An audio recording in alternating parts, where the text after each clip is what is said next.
to AutoSave. My name is Nick Andrade, and I'm here with my co-host, as always, as I say it in my tone that I usually do, Camille Salazar Hadaway, because she has one of the best last names in humankind, in my opinion. And on this episode, we continue our adventures through Rapture in Bioshock. Bioshock. Before I get into this clip here, Cam, do you agree that you have one of the best last names in human history? No, it's horrible. It's horrible. I have three 7-letter names that I always have to write like on forms in school. Right. And you know how they give you like your name here and there's like a small line for you to write your name? My name never fits and I have horrible writing, so I never even make it look pretty. I can't. I try to squish it and make it all narrow and then it's always long. So no, it's not a cool last name. Do you shorten anything at all when you can? If it's not like an actual like government document? No, because don't. I feel like I'm doing like disservice to both last names? Yeah, because they're both my parents' last names, right? Like one from each. So it's like I feel like, oh, I would really be showing a favorite if I just said Salazar. My dad would be like, hey, I'm the favorite. And then my mom would be like, hey, what about Hadaway? And then it makes things very complicated. But one, Salazar is just a great name in general. It is very powerful. I'm sorry if we're like going into this and you didn't even want to, but here we are. And then Hadaway too, great song, Baby Don't Hurt Me from the 90s. Iconic. Right? So together, it's just like amazing. It is amazing in theory, but not in practice. Beg to differ, but again, my last name is just one last name. I also took a 23andMe test. Oh. It came back. Yes, I remember you talked about this. The results are in. The results are in. And I am 98% Portuguese. I am so Portuguese. I have 1% North African. Okay. 1% Egyptian, apparently. Yep. And then 98. So I am the purest breed of Portuguese possible. My family have just basically married Portuguese people for their entire lives. Hence the last name. I mean, very, very strong. One last name. Just one. Very Portuguese. But I would rather have the two last names, what I'm saying, if it was Salazar Hadaway. I'm not asking you to become part of your family, if that's what you're wondering.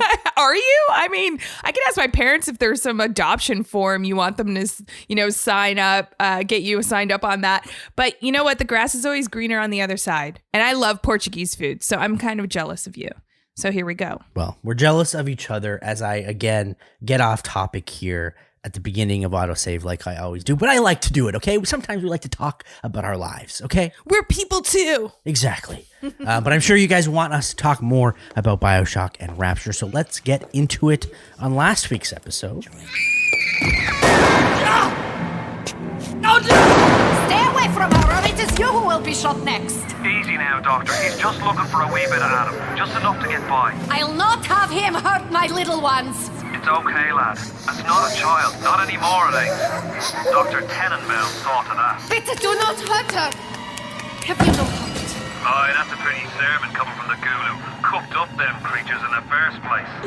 Took fine little girls and turned them into that, didn't you? Listen to me, boyo. You won't survive without the Adam those things are carrying. Are you prepared to trade your life, the lives of my wife and child, for Tenenbaum's Frankenstein? Here, there is another one. So we dealt with the crazy Dr. Steinman who was making patients in Rapture look like gruesome, gross, cut up feature people. I don't even know, because he had a fixation with perfection, but he was also Andrew Ryan's closest allies. We also learned new powers, including telekinesis and incinerate. And I had fun with those. I think incinerate more than telekinesis, but it's nice that we were introduced to new powers so quickly into the game. I said this before and I'll say it again. I like lighting things on fire. I am not troubled. I think I kind of wish like I went into pyrotechnics as a career, like, devil sticks and like all that stuff. Devil sticks. Nice.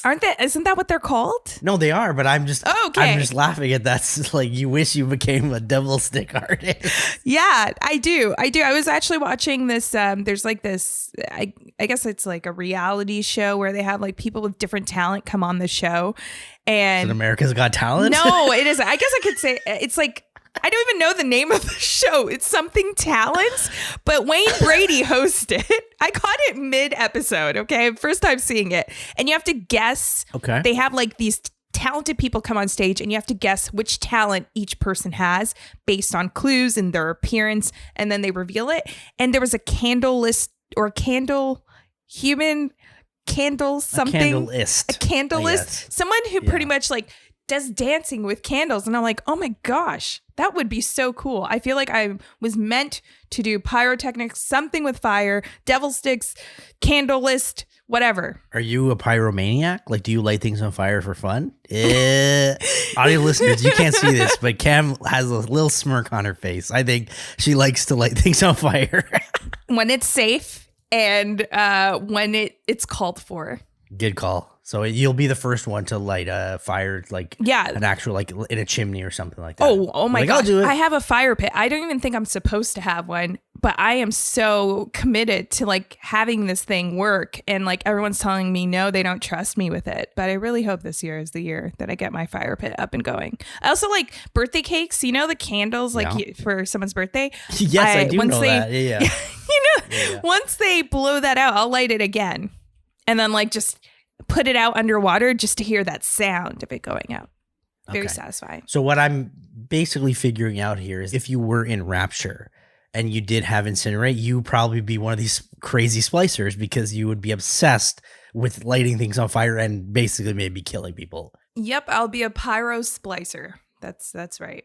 All right, well, see, there we go. We got to the bottom of that. Episode's done. We got to we are going to be calling the police shortly after this episode. Finally, from last week's episode, we also dealt with our first little sister and Big Daddy, who I'm kind of confused at. They're called Big Daddies, but the little sisters also call them all Mr. Bubbles. Yeah. So is there a difference? Are they all called Mr. Bubbles? Should I be calling them Mr. Bubbles or Big Daddies? No, I think we're supposed to be calling them Big Daddies, even though it makes us feel very uncomfortable calling them that. Every time. Every time. I was just about to say, maybe we'll shorten it to like Big D's, but I mean... No, we're not doing that. We're not doing that either. This is a PG-13 podcast. We're not doing that either. But I think they call the Big Daddies Mr. Bubbles is because, like, you know, when you have a nickname for someone, but if you're really close to them, you'll have a different nickname for them than everyone else. I think Mr. Bubbles is that nickname to show that relationship with the little sister and the Big Daddies. That's why around here at AutoSave, we call you Big D. All right. I don't even know what to say after that. All right. It's already getting off the rails, but back to this episode. The little sisters, you have a choice, basically. You have to either harvest them, liberate them. Basically, we're choosing right now to liberate them. I'm not sure if that's going to change over time. I feel guilty almost every time I'm doing it, but we saved them. Not sure what happens after that, but Tannenbaum thanks us. We don't really know who she is. Atlas says... I'm not really sure if you should save them. Maybe you should harvest them so you can get a lot of power, but we don't trust him. Cam especially does not trust him. And we'll see if maybe Cam earns some trust today with Atlas or anyone else in this game. But finally, this is where it leads into this week's episode.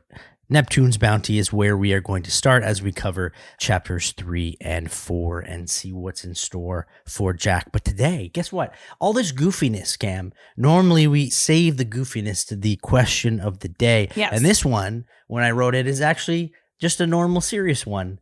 And it's just asking about gameplay so far through the game, Cam. What has been your go-to weapon of choice? Have you used more of the powers over the guns? If so, what powers have you used? And if you've used the guns more so, what guns are your guns of choice in this game? Well, obviously, I do love my powers of, you know, lighting things on fire. So I've been using that. And then I love pistols. I really do. I like to have like a nice, accurate aim. So I try that. But then I also hate jump scares. So the shotgun's just the thing to like just shoot everything and anything that comes to your screen. But I do see like myself actually going more pistols, like the revolver. Okay, that makes sense. I use the shotgun the most because, again, these enemies, these splicers, come at you really fast. Yeah, they do. And then because they're in the shadows, you can't really see them that often. So they just show up right in front of your face. And then so the shotgun is the most effective for that. So that's what I'm using the most. And I think I do use the guns more than I do use the powers. And when I do use the powers, I use the electrocution the most because that kind of stuns them. And then I can shoot them. Especially when they run really fast at you and you're kind of scared. You just like throw a lightning bolt at them real quick. And then like blow their brains out with a shotgun. Very graphic, but that's what happens. So instead of putting them through a quick death by just like, I think a quicker death is just burning them alive. Sure, but you also use the handgun, okay? Which is like bullet, bullet, bullet. But you're electrocuting them to shock but that them. stuns them, right? It stuns them. So they're probably so out of it that they don't even feel the shotgun after that. Right? Which one is more humane on how to kill splicers? That's the real question. I don't think any of these methods are. I don't think anyone on Rapture deals with any humane things. I think that's what we've learned so far. That is so very it's okay. true. That is it's very okay true.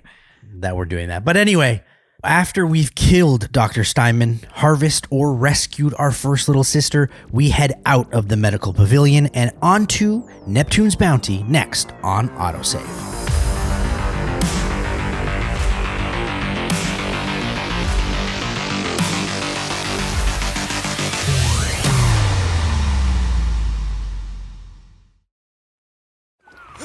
Now you had the pleasure of Andrew Ryan's company. He's the one who built this place, and he's the one who ran it into the ground. Nobody knows exactly what happened. Maybe he went mad. Maybe the power got to him. Maybe he just decided he didn't like people. Whichever way you slice it, good men died. Me family's in a submarine hidden in the foundation of Fontaine fisheries.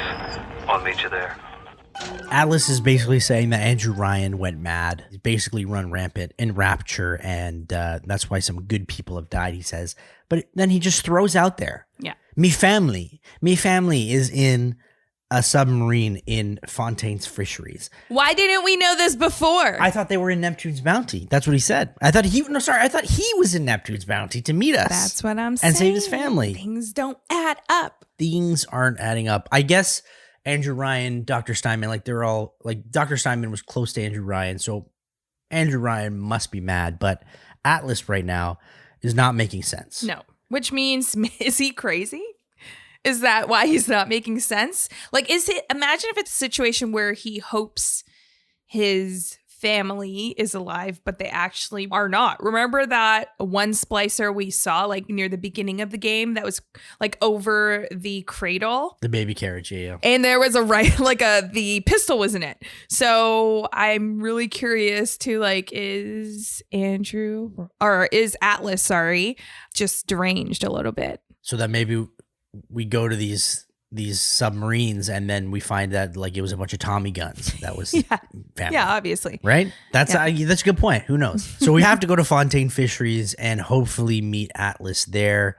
Again, he says that his family is in a submarine. So I guess you were right, Cam, because last week when we talked about the jobs that we would have in Rapture, I said I'd be pilot. And you said, well, I'm sure they're going around in submarines. Well, you're right. They do have submarines here. So pretty much this is just affirming that you made a bad choice, Nick. That's usually how it goes. So I can understand that.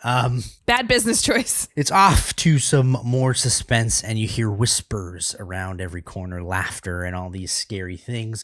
We also see another big daddy and little sister as we walk to Fontaine Fisheries, so you can defeat them. You can save another little sister or harvest them, and you also have to deal with a bunch of enemies until we knock on the door of Fontaine Fisheries. Atlas radioed on ahead.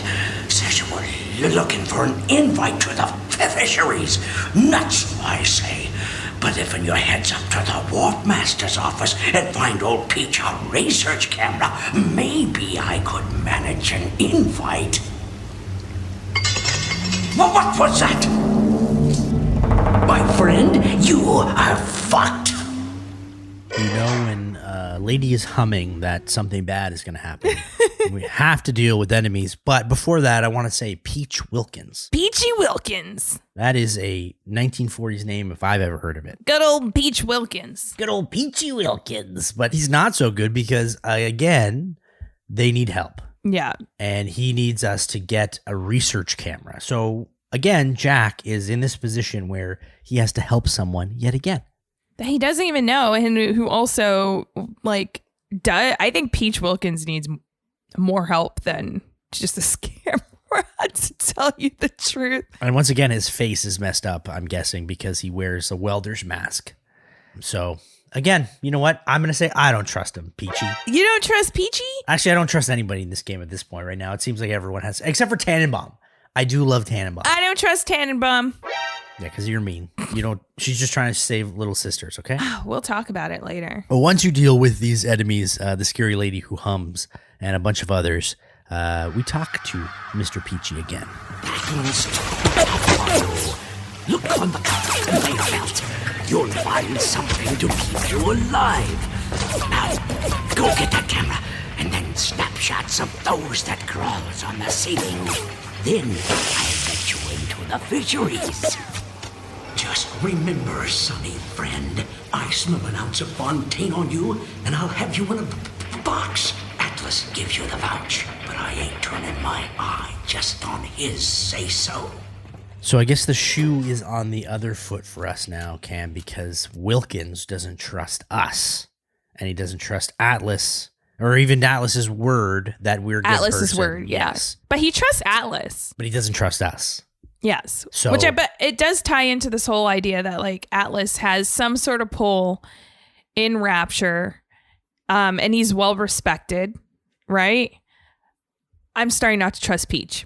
Well, I mean, no, we can't say that because he doesn't trust us. Well, I don't trust him. We can't just turn it on him. I don't trust him. Well, obviously we don't trust him because he's asking us to do something that's really sketchy, which is take a bunch of pictures of Yeah, splicers. it's so weird. Which is a recipe for And it's a like, why does disaster. he need the pictures? That's just creepy. Well, it's apparently to research the splicers, nothing more. But Yeah, that's creepy. That seems like convenient excuse. yeah, there's more diabolical things going on here, is what you're saying. Yes. Things happen in Rapture. Yeah. He also gives us a grenade launcher that we'll need to survive.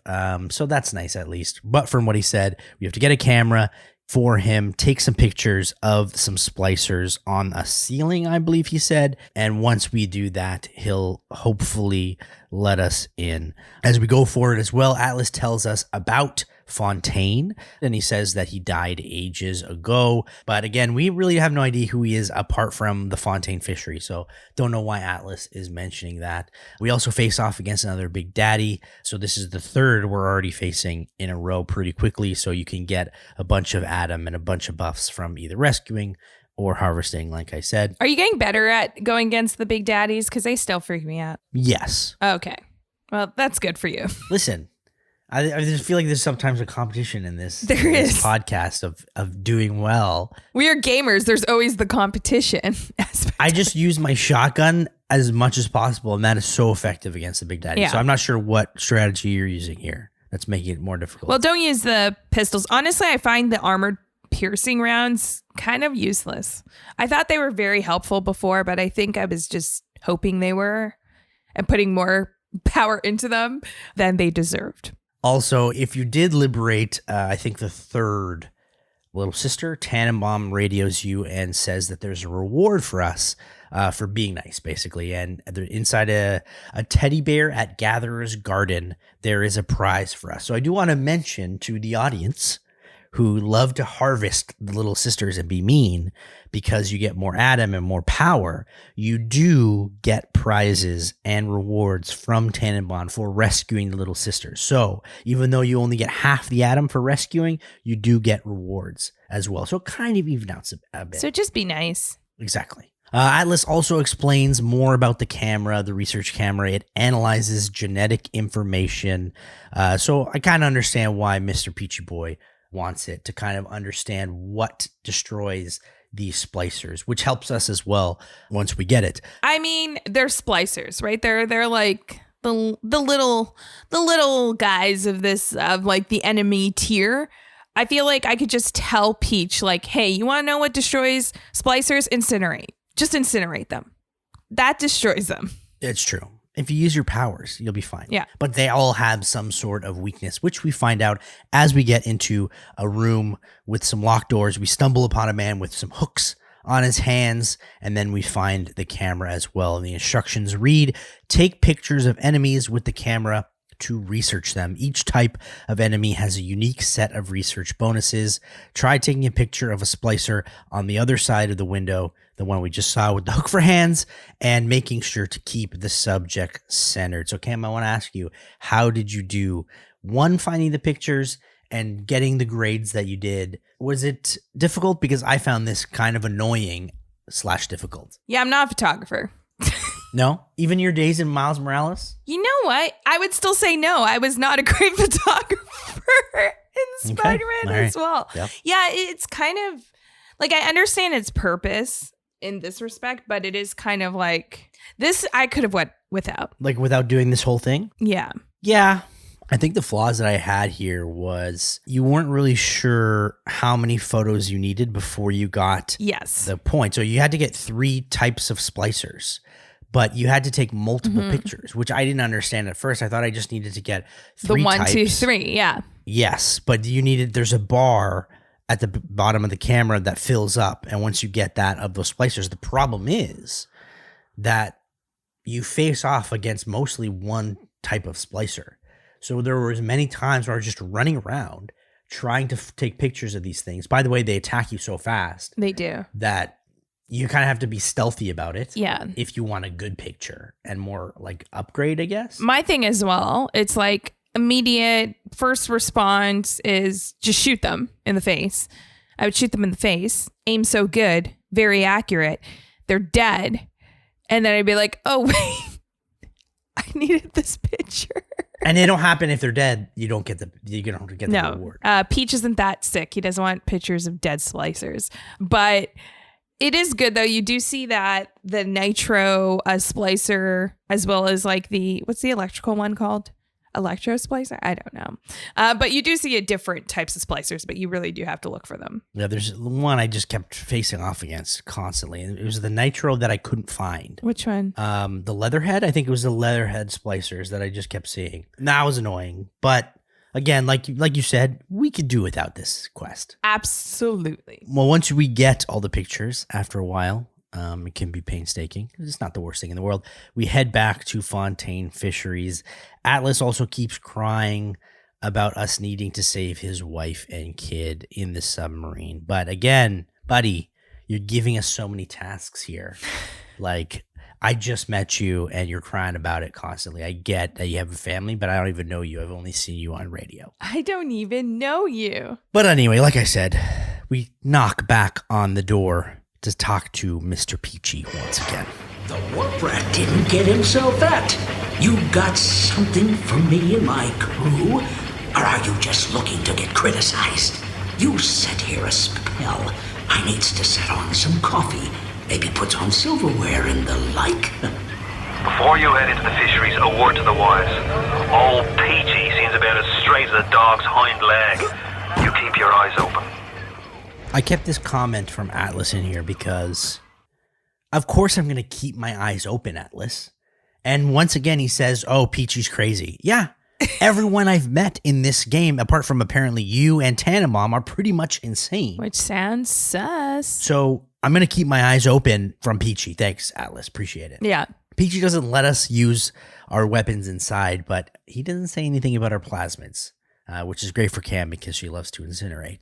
Once you get inside Fontaine Fisheries, because he opens the door for us, thankfully, but we don't really know where he is, everything gets super foggy and scary inside. We fight a bunch of splicers, and I gotta ask you the question because I played it, didn't understand. I rewatched it in Chris's gameplay, and I think we killed Peachy in that fight. What? But I'm not entirely sure. What? So I looked at the models, and I think I saw a guy with, again, a welding mask. Unless I'm wrong, maybe I am. You can fact check me if you want, but I think we killed Peachy in this moment. I think we killed Peachy. We killed Peachy? This is the same thing with Steinman, though. Like, we weren't aware. We thought there were 2 other splicers who were Steinman. And then the Steinman fight happened super quickly. He requires the photos. Peach lets Jack inside with the added condition that he ditches his weapons. Cool. Once Jack is inside, Peach betrays and attacks him with a few fellow smugglers. So yes, we do kill Peachy in this moment. And you didn't even know it. And No. I had to like double check it. I didn't get that. I mean, I understand because they made it suspenseful. Yeah. But like you said with Dr. Steinman, it's not a boss fight. And it's just a random guy who just comes at you. So there you go. If you didn't know that you killed Peachy in this moment, you killed him. We killed him. And you were right. Don't trust him. Mr. Peach, don't trust him. He betrayed us. Very quickly. What a jerk. And then had the audacity to say to us that he doesn't trust Atlas's word. Okay, buddy. Look at you, buddy. This makes me wonder now if Peach was able to double cross us so quickly. Was it that he was paranoid that he double crossed us? Like he didn't trust us so much that he just thought we were going to double cross him. So he double crossed us first. Because, okay, that's a little bit more understandable. Yeah. But if it's that he actually double crossed us because that's what he was planning all along, I would say I don't trust Atlas again because he made the connection with Peach. It feels like Inception at this point. I know it does. It does. Is the thing still spinning? I don't know. Are we in a dream? I have no idea.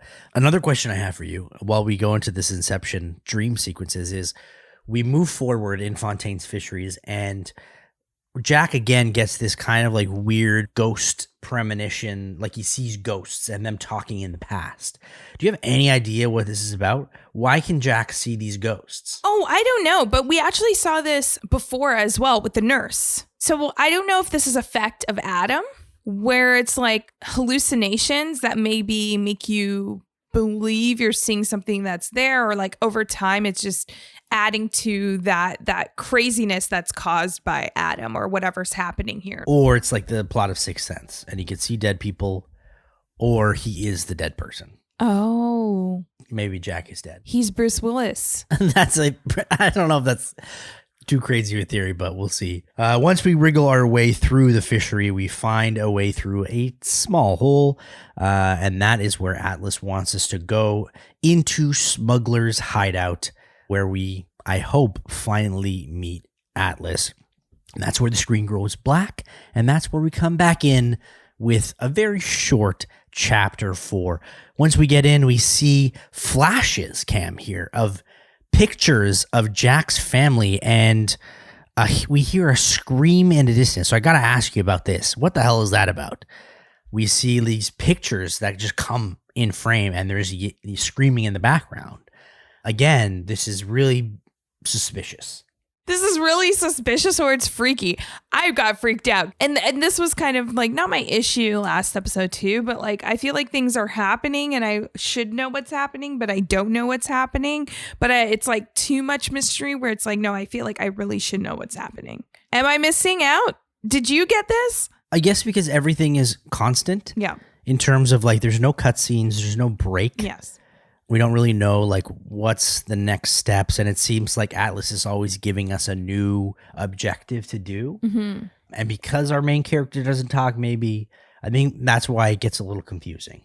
Again, like I really enjoy playing the game, but I think the storyline, not that it's happening too fast, but maybe it's just not being as coherent as it thinks it is. I think we're seeing him go a little crazy because are the pictures from the beginning of the game of his parents? Yes, that's the ones we saw on the flight. Right? Yeah. So is this all just an effect of Adam? That's a good point. Like that's how I'm taking it as, like we're just seeing these ghost visions, these flashes of like people he knows, and it's just because his mind is so messed up with everything that he's pumping into his veins to give him all these powers. That's a great point in terms of like we've seen how everyone in Rapture has gone a little nutty. Mm-hmm. And that's probably from the Atom, like you said. So I'm guessing maybe that's how it starts. That's a good point. Neptune's bounty, Fontaine's fisheries, and now we are in the Smuggler's hideout here in chapter 4. We saw the flashes of the pictures, and now Atlas, of course, Mr. Can't Trust Him, says that he himself cannot get to his family because I guess he's ambushed by some splicers, so we need to get them for him. So once again, he relies on us, and we still haven't seen him, so I'm getting a little suspicious. And annoyed. Yes. It's like they're your family. Forget about being, oh, you're ambushed. Wow. Wouldn't you do everything at all costs to get to your family? Instead, he's like, Jack, can you do it for me? He's just like held up in like a vault somewhere in Rapture, just like eating cheese and grapes and enjoying the chaos that is just let loose in Rapture while we save his family and bring him back to him. Yeah, it's just weird. It's just weird that like there's always something where it's like it's prolonging us seeing Atlas, or it's prolonging, because like last chapter in chapter 2, he was supposed to meet us, or on his way to meet us, as you mentioned, right? Didn't happen. And now it's like he's not even making the effort to try to go to his family. Things aren't adding up here. Like not even like, I'm going to deal with this first and I'll meet you. Fend off some more bots and find the submarine bay until, guess what? We hear from Atlas again to let him in. But more importantly, we also hear from Mr. Andrew Ryan. You've had your fun, but enough is enough. If you press that button, you'll learn what it means to truly be my enemy. All right, Cam. I'm going to put the Cam hat on you as Cam as usual and ask you a question. What would you do in this situation where Andrew Ryan is saying, this is the last straw. If you help Atlas, it's over. I'm coming after you. Do you, one, especially everything that we know so far about Atlas, do you do what Atlas says, or do you do what Andrew Ryan says and maybe back off? Okay, so I have what I would want to do. And what's that? I'm just going to ignore Andrew Ryan. Double first name. Yeah, not good. I don't like. Do you know anybody who has first name, last name, first name? No. Okay. Does Dylan Wilson count as first name, last name? Yes. Our producer, Dylan Wilson. Wilson, I would say, is a last name. Like, it's pretty last name-y, but it also has first name-y vibes as well. Tom Hanks named the volleyball Wilson first name. That is true. I would say it's more of a first name thing, which means is our producer Dylan secretly a villain sitting just waiting to evil laugh one day at our failure, like if we're embarrassing ourselves on an episode. Did we just figure out his villainy? I think so. Poor man is just sitting behind the mic listening to us badmouth his name. But yeah, look what happened now. You can't just talk crap about any people because it could have, real life consequences. I know. This is the last episode of AutoSave because producer Dylan now knows that I don't trust him because of the first name thing. I apologize. But no, okay. We love producer Dylan. We're off the rails. We're off the rails here. I know we are. But I will say, okay, I know what I would want to do. I know I wouldn't trust Andrew Ryan just because I don't have that rapport with him, right? I have a rapport with Atlas, even though I also don't trust Atlas. However, what I wish I would do is I would be like, hey, Andrew, what's happening? Let's grab drinks. Let's talk. Because I don't trust them both. I am curious if Andrew Ryan could help me. Because if he doesn't want me there, maybe he could help me leave. Like maybe to be like, oh, you're not military? All right. Like here's a submarine. Just go and leave. And I'd be like, okay, peace. Bye, Rapture. That's what I'm saying. Like, who cares that you have a rapport with Atlas and none with Andrew Ryan? Andrew Ryan still holds all the cards. Yeah. So if you really wanted to come out of Rapture, I probably would have double-crossed Atlas. Exactly. Even though the game, I don't think lets you. No. In our opinions, we would probably do that, right? Yes, I would really like to. Okay. Well, we have no choice. But then all the little sisters, what do we do? Just leave them there? That's true. Save yourself or save others. I would save myself. It's like the same thing when you go on a plane. They say, like, if you're with a young child or like someone who can't put on the mask first, you put your own mask on. Yes. So I would save myself so I could leave in the submarine, tell the military and the government about Rapture and how, like, there's these little sisters that need our help, and then bring support. Good point. If you could find Rapture on a map. That is true. You can't. I understand that. But again, we don't really have a choice in this matter, even though it seems pretty foolproof what we would do. We have to use the control panel to try and help Atlas's family. You blow up! Use up there! Can't see a damn thing in that boot! Give me a tick and I'll get you out of there! Moira! Can you hear me in there, darling?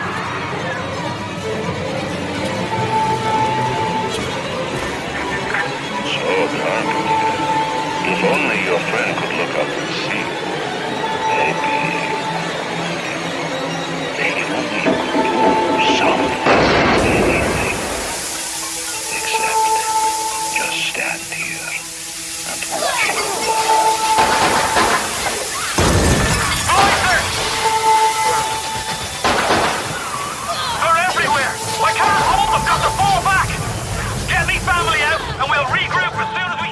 Pretty tense. Yeah. Pretty scary. Andrew Ryan basically says, you're going to watch your friend die. But guess what? He doesn't, because Atlas says he's going to fall back and you need to save me, family. So we are in a situation here where now there's the submarine down there and we have to save Atlas's family. But before that, I want to ask you some questions. We see a person in the distance by the submarine, I guess, trying to open the submarine door. That's who I'm thinking is Atlas. Yep. And then it looks like something blows up. Not entirely sure. The splicers show up, and that's when Atlas has to run away. Yeah. What do you think of this situation? Because now we saw someone in the distance, but we don't know if that's Atlas specifically, but he's saying that it's him. Yeah. But all of this sounds like we are in the Fontaine fisheries, a little bit fishy. Firstly, I just want to say, I thought you were going to say, when Andrew Ryan says, like, you're going to watch your friend die. And then you were like, but little does Andrew Ryan know, he's not our friend. Exactly. He's an acquaintance. I don't know Atlas. Exactly. So, like, do I care if he dies? I mean, I guess so. But anyways, I don't think that's Atlas. To me, it looks like, unless Atlas is like a kid, that looks like a kid. Well, I mean, again, he could have a messed up face as well. He could also look like a splicer. Oh, you think? So maybe that's why he it looks like he's wearing something. Oh, I see what you're saying. I didn't think about that. I mean, I guess so. I just think he looks particularly short and childlike. Right. He just looks like a kid. Yeah. Maybe you're right. Maybe it was. Maybe he's a hired actor. Atlas hired him to like try to get into the submarine. Exactly. So you don't think this is Atlas? I don't know. It just seems weird. I honestly think we're getting set up by both Andrew Ryan and Atlas. Oh, you think they're working together? I think they're working together. Oh. For what reason? No idea. But if they're working together, why make it so dramatic? Because we just got here and we've got to, they got to scare us. Oh, okay. I guess so. Again, I don't really understand, but that's kind of where I'm coming from. This is where it gets really hectic. We have to fight a bunch of splicers. They come from all over as we try to run to the submarine. So, hopefully you got a bunch of bullets. Use them. Hopefully you have all the plasma, because this is a point where you're probably going to have to fight off a bunch of things. But once we do, we run off to the submarine to try to save Atlas's family.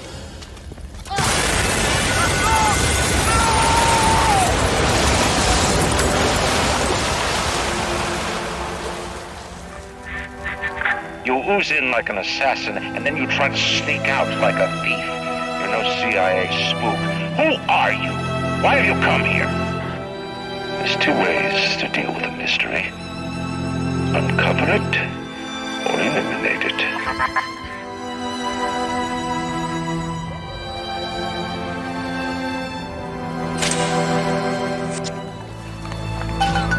Get out! Get out and get to Arcadia! Jesus Christ! So Ryan blows up the submarine and in the process kills Atlas's family. As you hear there, he is devastated. But also Andrew says, who the hell are we? Because he doesn't believe that we are CIA or Kremlin or any of that anymore, because he doesn't understand what we're trying to accomplish in the process. But Atlas does sound pretty devastated that his family is dead. Are they? What do you think? You think not? Family, so it's not just his wife, kid, right? Did you hear them? It was his kid as well, yep. But they're hearing all the chaos. Like, did you hear anyone screaming? Well, I mean, they blew up in a submarine. How do I know? I'm not one to repeat what I've said before, but I'm going to say I don't trust this death. Here we go. I am. I don't know. It's just like you don't see them at all. That's weird. All right. So you're putting your mystery shoes on. Yeah. Never see maybe see Atlas if that's Atlas, but we don't see them. We never see them. We never see Atlas. What's happening? We don't see hands Right. at the They're trapped in submarine the window? submarine. Crying to get out. Well, I don't We think there was hear a window. tears? I don't think submarines have windows. They have the window, the submarine, like the one window. The one I want a window hand there. in Like the pilot's ship spot. there should be Okay. some sign. It just is weird. Like I was just like, wait, are they in there? Like they're in there? I don't know. I don't trust it. We should change AutoSave's podcast title to I Don't Trust Him. Because that's where we are in almost every game. But yeah, it is a little fishy, suspicious. So again, I think maybe we are being set up by both of them. I'm not really sure.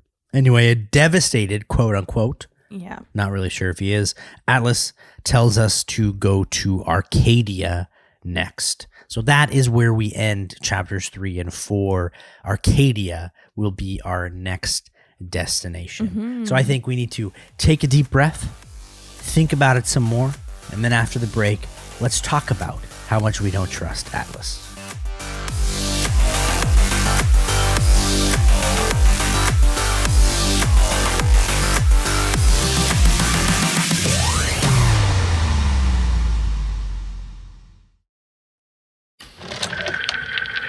Something must be done about Fontaine.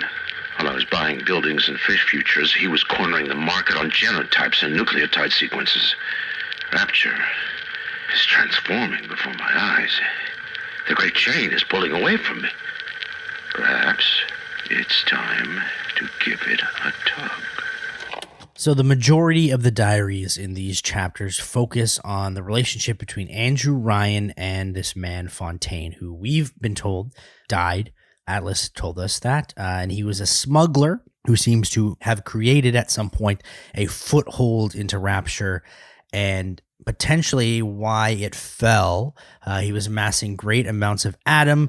He was recruiting the poor to his cause, allegedly as well, and Ryan was growing ever frustrated by this Fontaine fellow. There is also a audio diary as well. There's, I think, 6 or 7 of them about this man named Timmy, who is part of Fontaine's crew, who is being tortured for answers by Sullivan, who is Ryan's man. Timmy, while being tortured, told them that Fontaine would do twice as worse to him than Ryan torturing him now. So whoever he is, the game is focusing on this relationship in this moment while we pass through Fontaine's fisheries is maybe a reason why the rebellion, I guess, started in Rapture, or not the rebellion per se, but there was unrest. People were unhappy, and they kind of sided with this Fontaine man. Or were like, I guess, like took the lesser, or what they thought may be the lesser of two evils,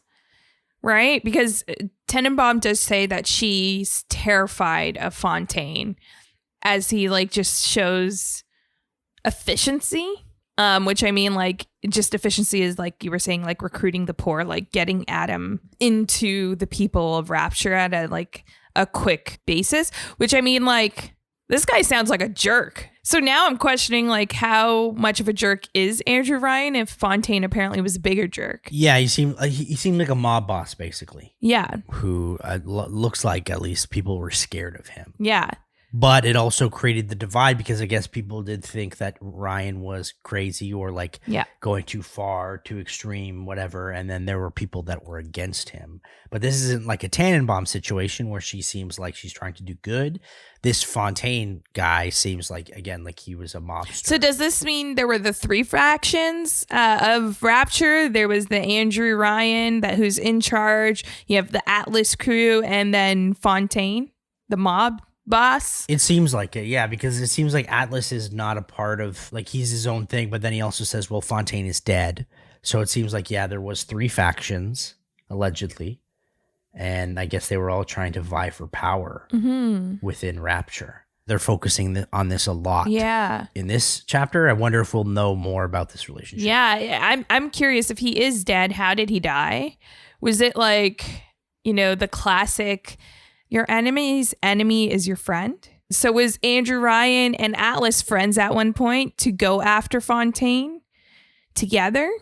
Which may tie into the fact that like you kind of feel like they may be working together and like why you can't trust both of them. Yeah, maybe they worked together to take down Fontaine and that's how he died. And now maybe they're at ends after working together to take down Fontaine to get power of Rapture. Which I mean, like, who cares about that? Everyone is like crazy out of their mind in Rapture. Get a hold of that first before you try to fight for power over what is left of Rapture anyways. I think that segues good into our feelings about Atlas, because if my theory of them working together kind of doesn't really make that much sense in terms of like, why would Andrew Ryan and Atlas work together to show us a situation of Atlas's family dying in front of us. It doesn't seem that plausible. So maybe they are against each other, but just for some reason, because we haven't seen Atlas yet, everything seems pretty out of sorts. That's my mind going to, okay, like maybe they work together, but what exactly could this be? I have no idea. I think if anything, this is telling us that there are not a lot of good people in Rapture. Even the people that seem like maybe helping us, like Atlas, probably has their own motives. Probably not that great motives either. We may be in store for a huge awakening either from Atlas. Like now, because Atlas lost his family, like I feel like maybe Atlas may be more, will he take the side of revenge? Like, will he want to get revenge on Andrew Ryan, or is he going to just let it go? Like, what is that Arcadia? If there's revenge involved, he's going to tell us to do it. Well, probably. That's what I'm saying, right? Like, now we're just getting in deep. We just crash landed here. We don't know the political state of Rapture is. We just want to go home. Well, you know what? I'm intrigued because we have so many questions, which is good. This is a suspenseful game. It's a mystery game, and we don't really have any answers right now, which is great because a lot of games that we played, I don't think have mystery like this game does. So it's and I love mystery. We love us some mystery here on AutoSave. So I can't figure it out. So let's wonder where this goes further. A couple points here in these chapters that I want to mention. The funniest thing of all is that if you actually drink alcohol in this game, you get a little dizzy. And it takes a while for it to wear off. So I think that is a nice touch because normally we don't see that in video games. You get dizzy, but then you get really dizzy when you're going through the game, which is pretty funny. Actually, I didn't realize that too for a while. I think it was in chapter 1 where I was like finding all the alcohol bottles and I was just like downing all of them because it gives you like a little bit of health. Oh, it does. Yes. Yeah, it does. So I was just downing them, looking at my health bar. And then I'm like, wait, did I step in fire or something? Like I didn't realize the correlation between the two. And I'm like, oh no, I'm doing this myself. You don't see that a lot in games nowadays. I feel like it was very much of its time, like Fable and stuff like that, where that was like a trope in games, drinking and then getting all dizzy and the screen going all weird. So it's cool to like revisit that trope. It's like I say, usually in video games, movies, we never see characters go to the toilet, do their regular business. So 1, we see drinking in this game, and 2, we can flush actual toilets in this game. But you can't use them, so. Yeah. Well, I mean, we can't even see Jack, really. Don't even know what he looks like yet. I just see his hands. Hey, what is up with that? Are there any mirrors in the bathrooms? Probably because everyone is so hideous. They're like, oh, don't install the mirrors in the toilets in the restrooms. Couple other things here. You can get a new plasmid security bullseye. Again, there's I think 3 or 4 little sisters that you can harvest or rescue in this one as well. I would have been lost without the arrow marker in this game. Yeah. So luckily it tells you, even though it says go to Neptune's bounty or go to Fontaine's fisheries, it gives you the north pointing star to tell you how to get there, which is really useful. You could get lost very easy. Yes, you can get lost very easy. And melting ice is really fun for me. Cam, is there any other things you noticed? I like lighting things on fire. And that is where we are going to end it. This episode of AutoSave. Next week, we deal with Arcadia. And what the hell is up with Atlas? Maybe we'll get to meet him next week. Let's see on AutoSave. AutoSave is produced and hosted by Camille Salazar-Hadaway and myself, Nick Andrade. The show is also produced by Dylan Wilson. Gameplay and additional elements provided by Chris Seitzer. Technical production by Kevin Hilsden. Executive producer, Clayton Hansler.